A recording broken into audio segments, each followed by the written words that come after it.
Did you know that Henry VIII actually had a younger brother that's largely been forgotten to history called Edmund Tudor? So he's actually depicted in this painting here. This dates to 1901. It's an imagining of the meeting between Erasmus and the royal children, the children of Henry VII and Elizabeth of York. And here, if we zoom in, this is Henry VIII. This is Edmund Tudor, his little brother. And here we have Princess Margaret depicted and also Princess Mary. So who was Prince Edmund?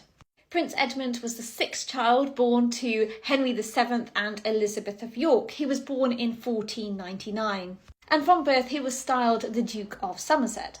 He was born here at Greenwich Palace, a palace which has long since disappeared.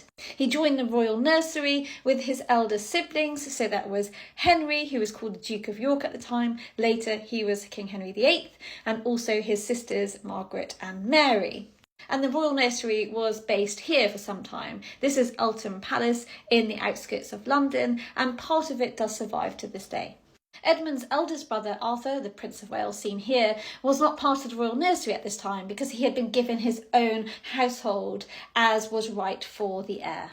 And then in the early summer months of 1500, plague struck London, and so it was deemed unsafe for the royal children to be within the vicinity of London, and so they were moved to Hatfield House, which was a Tudor palace, and this is what survives of it. It was thought that here the royal children were safe and that they would escape the plague. Meanwhile, Henry VII and his wife Elizabeth of York, they were in Calais on royal duties, so they had also escaped the city and the plague, and once the plague had abated, they returned back to London. However, upon their return, they discovered the tragic, terrible news that their youngest son, their baby boy Edmund, had died.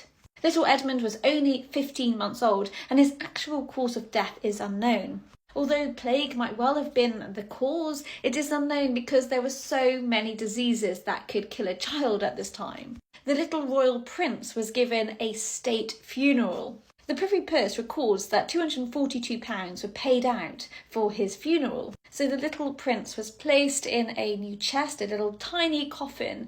It was covered with white damask and it was decorated with a red velvet cross on the top. And on the top of his little coffin was a little life-size effigy of him with a tiny little circlet for a crown. His coffin was then drawn by 6 horses, all dressed in black, and the funeral procession went from Hatfield House down to London to Westminster Abbey, which is where he was buried. Although little Edmund died very young, he was not forgotten by his family.